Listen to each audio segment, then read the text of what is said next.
মুখ্যমন্ত্রীর চক্ষুদানে মদন মিত্র, মহালয়ার আগেই তুলি হাতে ফের অভিনব Madan.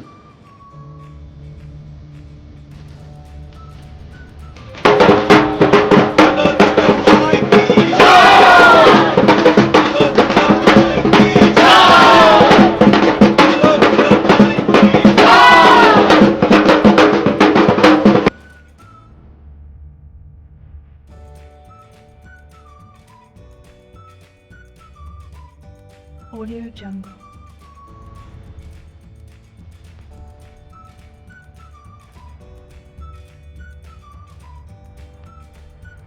Audio Jungle.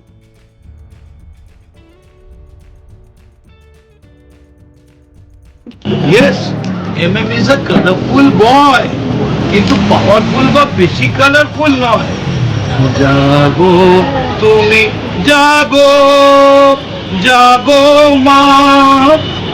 Bhabanipur to Kamarhati, West Bengal to দেশের মাটি। ভবানীপুর টু কামারহাটি, ওয়েস্ট বেঙ্গল টু দেশের মাটি। লক্ষ্য এবার সবার দিল্লির মাটি।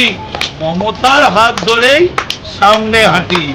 জাগো তুমি জাগো, জাগো মা। রাজ্যের মুখ্যমন্ত্রী মমতা বন্দ্যোপাধ্যায়ের সাফল্যকে তুলে ধরা হয়েছে এই মণ্ডপে। মানুষের ঘরে ঘরে এই প্রকল্পগুলি যাতে পৌঁছে যেতে পারে তাই তুলে ধরা হয়েছে পুজো মণ্ডপের প্রতিটি কোণায়। তবে মণ্ডপের মূল আকর্ষণ মমতা বন্দ্যোপাধ্যায়ের মূর্তি, তার পাশে অবশ্য রাখা হবে দুর্গা প্রতিমা।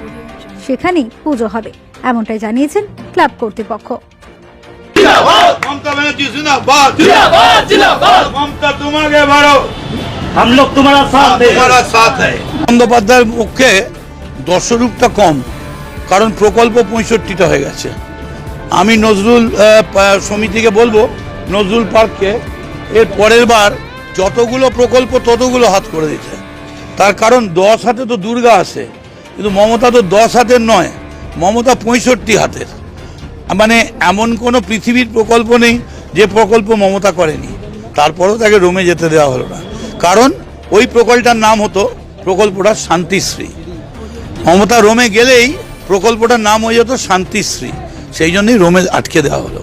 কারণ ওরা ভেবেছিল রোমের জন্যে নরেন্দ্র মোদীকে ডাকবে, অমিত শাহকে ডাকবে, কিন্তু দেখা গেল ফর পিস যখন সিবিআই ঘুরে বেড়াচ্ছে যে ভায়োলেন্স হচ্ছে বেঙ্গলে, তখন কিন্তু মমতা ব্যানার্জিকে ডেকে পাঠাচ্ছে